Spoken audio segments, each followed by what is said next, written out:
there is a difference of opinion about how long our species in general has been on the planet.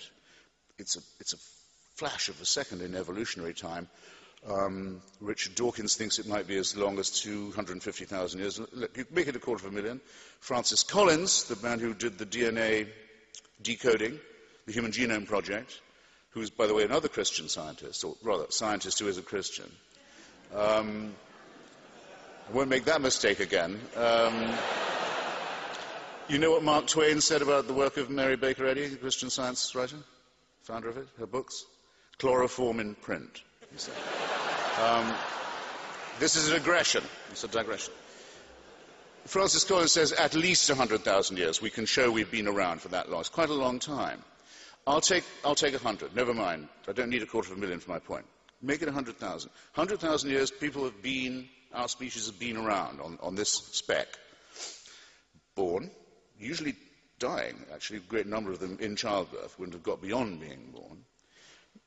For the first 80 or so, 90 or so thousand years, nearly 100, not living more than 25 to 30 years at the most, then probably dying of their teeth, if they were lucky, or of the other needless mammalian things that show us that we bear the stamp, as Darwin put it, of our lowly origin, the appendix we don't need anymore, innumerable other shortcomings of our design.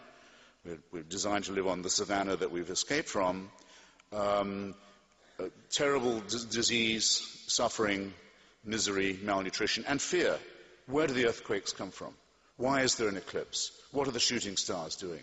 And awful cults of sacrifice to try and ward off what are in fact natural events. And war, and rape, and the kidnap of other peoples, and the enslavement of them. All of this goes on, gradually inching up to the point where you can brew beer, a breakthrough in my view, domesticate animals, separate one kind of corn from another. So very millimetrical progress, but terrible struggle, sacrifice, pain, misery, and above all, fear and ignorance. And you have to believe this if you believe in monotheism. For the first 97, 98,000 of this, heaven watches with indifference. Oh, there they go again. That whole civilization's just died out. Well, what are you going to do? They're raping each other again. They're poisoning. They think that the other tribe has poisoned the well, so they're going to kill all their children. Just watch all that. 3,000 years ago at the most, it's decided, no, we've got to intervene now.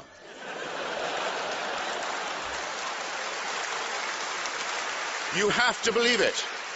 You have to believe it. And the revelation must be personal, must appear.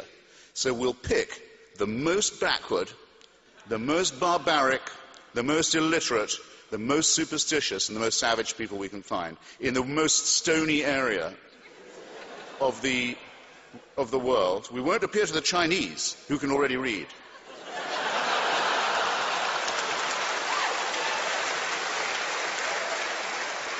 We won't appear in the Indus Valley, where they know a thing or two and they're already, they're very far above us. No.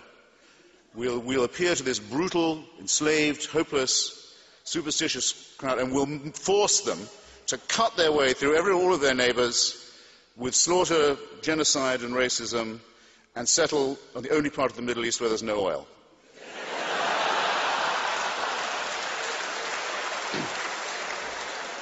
And all subsequent revelations occur in the same district. And without this, we wouldn't know right from wrong. This is ABC Fora.